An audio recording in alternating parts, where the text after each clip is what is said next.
آئین میں سود کے خاتمے کے لیے تاریخ کا تعین،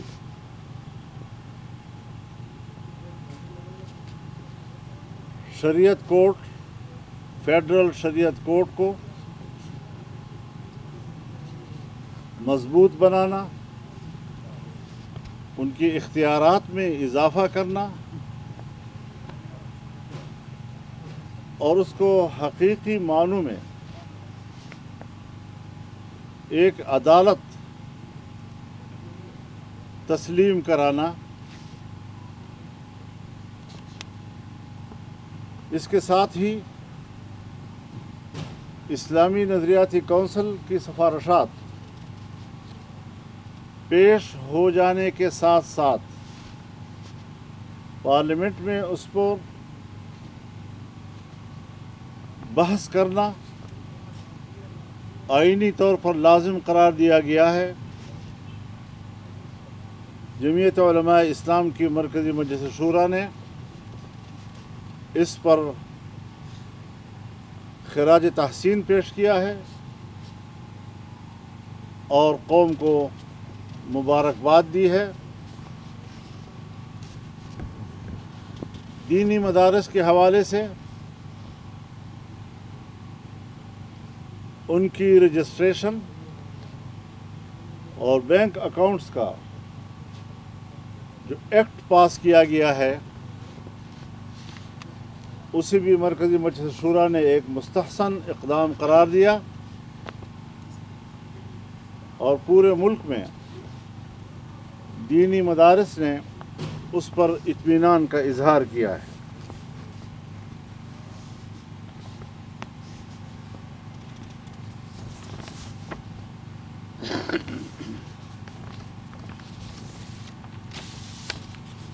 جمعیت علماء اسلام کی مرکزی مجلس شورا نے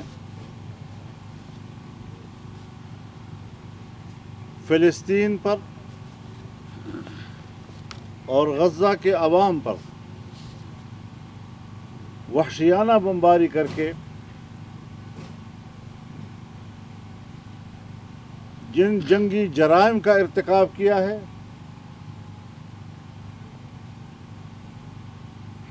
جمعیت علماء اسلام اس کو انسانیت کش اقدام قرار دیتی ہے۔ اقوام متحدہ کی ہدایات کے باوجود اس پر عمل درآمد نہیں ہو رہا،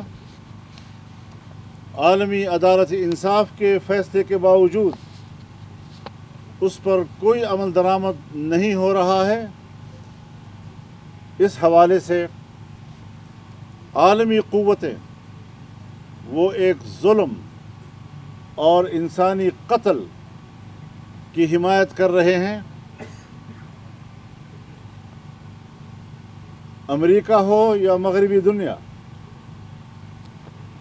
اسرائیل کی ان مظالم کی حمایت کے بعد انہیں انسانی حقوق کی بات کرنے کا کوئی حق حاصل نہیں ہوتا۔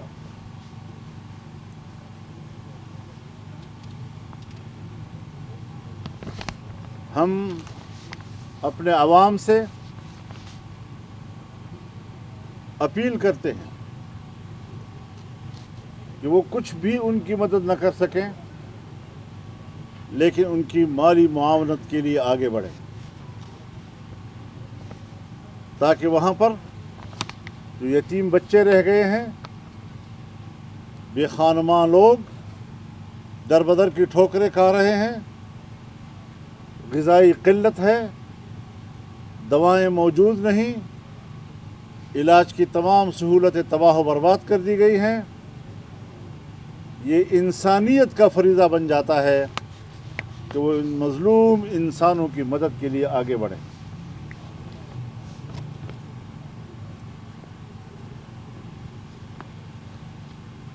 حکومت ایک نئی قانون سازی کی طرف جا رہی ہے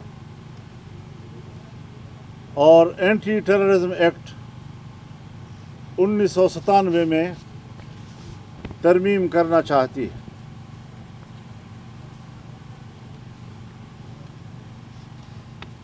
ایک بار پھر ہمارے دفاعی ادارے کو وہ اختیار دیے جا رہے ہیں کہ پیشہ ورانہ ذمہ داریوں سے اس کا کوئی تعلق نہیں ہے۔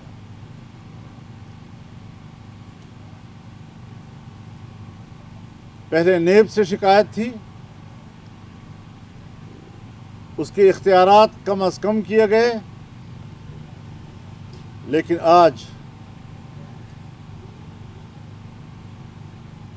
دفاعی ادارے کو بے تحاشا اختیارات دے دینا کہ کسی کو بھی شک کی بنیاد پر 90 دن تک اپنی تحویل میں رکھ سکتا ہے، اور تحویل کی اس مدت میں مزید اضافہ بھی کر سکتے ہیں۔ میرے خیال میں یہ ایک سول مارشل لا ملک پہ قائم کرنے کے مترادف ہوگا۔ یہ جمہوریت کے چہرے پر ایک دھبا ہوگا۔ میں نہیں سمجھتا کہ پاکستان پیپلز پارٹی اور پاکستان مسلم لیگ نون، جو جمہوریت کے علمبردار، ووٹ کو عزت دینے کے علمبردار، آج وہ ایک ایسا ایکٹ پاس کر رہے ہیں کہ جو اپنے ہی ہاتھوں سے جمہوریت کے چہرے پر کالک ملک رہے ہیں۔ ان کو اس بات سے احتراز کرنا چاہیے۔ جمہوری ادارے اس قسم کے قوانین کی اجازت نہیں دے سکتے۔ پھر ہمیں یہ بھی دیکھنا چاہیے کہ 26ویں ترمیم میں حکومت بیٹھے، حکومت سوچے کہ 26ویں ترمیم میں کن کن شقوں کو واپس لینے پر وہ آمادہ ہوئی، اور 26ویں ترمیم کے اصل مسودے میں جن شقوں کو واپس لینے پر وہ آمادہ ہوئی ہے، کیا یہ آج کا ترمیمی ایکٹ یہ اس 26ویں ترمیم میں حکومت کی اپنی آمادگیوں کی نفی نہیں کر رہی؟ کیا یہ نیا ایکٹ 26ویں ترمیم کی روح کے منافی نہیں ہے؟ کیا یہ آئین کا تقاضا ہوگا کہ کل آپ نے 26ویں ترمیم میں وہ سارے کردار واپس لے لیے کہ جس سے ہمارے آرمڈ فورسز کو سول کے اندر اختیارات میں اضافہ مل رہا تھا، آج دوسری طرف سے آپ نے ایکٹ پاس کر کے اپنے ہی اس عمل کی نفی کی ہے؟ یہ آئین کی توہین ہے، آئین کے 26ویں ترمیم کی توہین ہے، پارلیمنٹ کی توہین ہے، جس نے کہ یہ 2-4 روزوں میں پاس کیا، اور آج آپ اس کی نفی کر رہے ہیں۔ جمعیت علماء اسلام اس سے پہلے بھی اسلام آباد کی حدود تک پاس کیے گئے ایکٹ جس کا تعلق وقف املاک کے ساتھ ہے، اس کو غیر شرعی قرار دے چکی ہے، اور یہ صرف جمعیت علماء اسلام کی رائے نہیں، بلکہ یہ امت کا اجتماعی رائے ہے، اور اسلامی نظریاتی کونسل اس ایکٹ کے خلاف اپنی رائے دے چکی ہے۔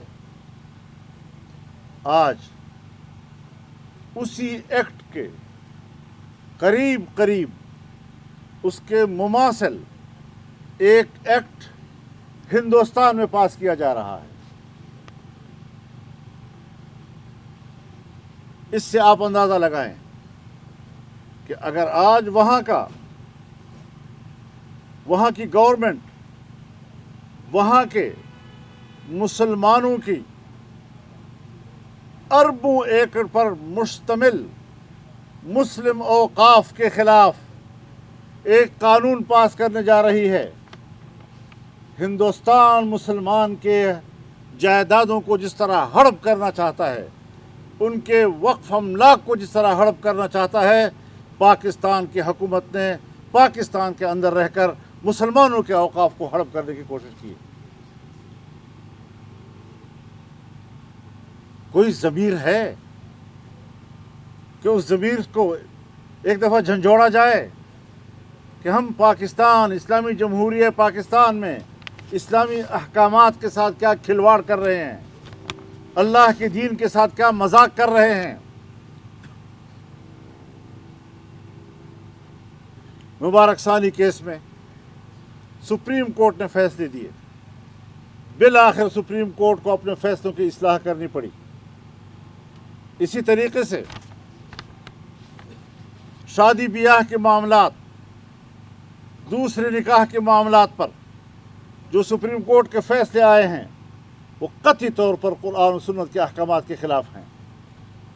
میں نے اپنی عائلی زندگی میں نہ سپریم کورٹ سے پوچھنا ہے، نہ میں نے حکومت سے پوچھنا ہے، میں نے اللہ کے حکم کے تحت کرنا ہے، میں نے اللہ سے پوچھنا ہے اور اللہ ہی کے سامنے جواب دے۔ میں اعلان کرتا ہوں کہ میں کسی سپریم کورٹ کے ایسے غیر شرعی فیصلے اور حکومت کی طرف سے پاس کیے گئے غیر اسلامی قانون کا پابند نہیں ہوں گا۔ آئین کہتا ہے کہ ہر قانون قرآن و سنت کے مطابق ہوگا، کورٹ پابند ہے کہ وہ قرآن و سنت کے تابع فیصلے دے گی۔ ایسے فیصلوں کو ہم تسلیم نہیں کر سکتے۔ ہم اس کے خلاف جائیں گے، دوبارہ کورٹ پہ اپنا مقدمہ لے کر ہم جائیں گے۔ ہم جمہوری لوگ ہیں، آئین و قانون کے دائرے میں لڑیں گے اور یہاں پر اسلامی اقدار کو سربلند کریں گے۔ اسلامی اقدار و احکامات کو انسانی حقوق کے منافی قرار دینا کسی ملحد کا کردار ہو سکتا ہے، کسی اللہ کے سچے بندے کا کردار نہیں ہو سکتا۔ ہم کبھی بھی دفاعی پوزیشن پر آ کر اسلام کی جنگ نہیں لڑیں گے۔ ہم واضح طور پر کہنا چاہتے ہیں کہ ہم اس ملک میں جارحانہ انداز کے ساتھ اللہ کے دین کی جنگ لڑیں گے۔ ہم آگے بڑھیں گے انشاءاللہ، اور اس حوالے سے ہم عوام میں بھی جائیں گے، ہم عوام میں بیداری پیدا کریں گے، ہم عوام کے اندر ایک شعور بیدار کریں گے کہ آپ کے ملک کے اندر اللہ کے دین کے ساتھ کوئی کھلواڑ نہ کر سکے، چاہے وہ ہماری اسمبلیاں ہوں، چاہے وہ ہمارے حکمران ہوں، یا چاہے وہ ہمارے عدالت ہوں۔ سکھر اور پشاور عوامی اسمبلی۔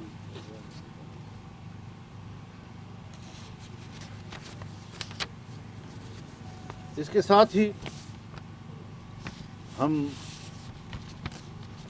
انشاءاللہ العزیز 28 نومبر کو سکھر میں باب الاسلام کانفرنس کریں گے۔ یہ ایک عوامی اسمبلی ہوگی۔ ہم 8 دسمبر کو پشاور میں انشاءاللہ اسرائیل مرد آباد کانفرنس کریں گے، وہ بھی عوام کی اسمبلی ہوگی، اور ہم ملک کے اندر اس قسم کے جو اقدامات ہو رہے ہیں ان کو ان اجتماعات میں اٹھائیں گے، اور ایک پوری تحریک کے طور پر انشاءاللہ ہم آگے اپنا قدم بڑھائیں گے۔ وآخر دعوانا ان الحمدللہ رب العالمین۔ مولانا صاحب، آپ نے کہا ہے کہ 36ویں آئینی ترمیم میں اگر آپ حکومت کے ساتھ تعاون نہ کرتے تو میں نے جو 11 لوگ بھیجے ہوئے تھے ان کے لیے وہ پاس کروانا تھا۔ اب وہ 27ویں آئینی ترمیم لے کے آ رہے ہیں اور اس میں بھی ان کے پاس آپشن ہے کہ وہ 11 ان کو استعمال کر کے پاس کروانا، تو آپ اس کو روکنے کے لیے کیا؟ ابھی تک تو تردید آ رہی ہے کہ کوئی 27ویں ترمیم نہیں آ رہی۔ جس وقت یہ طے ہو جائے گا کہ واقعی آ رہی ہے تو پھر ہم تبصرہ کریں گے، آپ بھی ہوں گے، ہم بھی ہوں گے انشاءاللہ۔ مولانا صاحب یہ بتائیے کہ اگر آج پارلیمان سے یہ انسداد دہشت گردی ایکٹ پاس ہوتا ہے تو آپ کا اگلا عمل کیا ہوگا؟ اس کے خلاف جائیں گے، روکیں گے؟ ظاہر ہے جی کہ ہم تو اس خلاف بات کریں گے اور برملا کریں گے اور پبلک میں جائیں گے جی۔ اس طریقے سے تو ماشاء اللہ کو قبول نہ کیوں نہ کریں پھر ہم۔ مولانا صاحب یہ بتائیں کہ آپ نے یقیناً مجلس شورا کو آپ کی جو جس جماعت کے ساتھ آج کل ہم آہنگی ہے، آپ سے ملاقاتیں بھی آپ کی جاری ہیں، میرا مراد پاکستان تحریک انصاف کی قیادت ہے، اس سے ملاقاتوں کے اور مستقبل کا جو لائے عمل ہے اس کے بارے میں مجلس شورا کو اعتماد مل لیا ہوگا۔ اس کے ساتھ سوال یہ ہے کہ ایک سوشل میڈیا پہ کیونکہ ایک پراپیگنڈا ہو رہا تھا تو فوری طور پر عمران خان نے آپ سے رابطہ کیا، عمران خان نے آپ کو پیغام بھیجا پی ٹی آئی کی 2 اعلیٰ شخصیات کے ذریعے اور آپ سے رابطہ کیا گیا، تو کیا عمران خان کے یہ رابطے اور آپ کے ساتھ قربت، کیا وہ آپ کے ساتھ مل کر کوئی لائے عمل بنانا چاہتے ہیں مستقبل میں، اور کیا آپ کی بھی اسی طرح پیغام رسانی ہوتی ہے عمران خان کے ساتھ؟ شکریہ۔ آپ کے سوال کو ذرا تھوڑا سا نظر انداز کر کے، معافی چاہتا ہوں، آپ کے سوال کو نظر انداز کر کے میں یہ بات کہنا چاہوں گا کہ یقیناً ہم اس ضرورت کو محسوس کرتے ہیں کہ جمعیت علماء اسلام جب اپوزیشن کی جماعت ہے اور پاکستان تحریک انصاف بھی اپوزیشن کی جماعت ہے،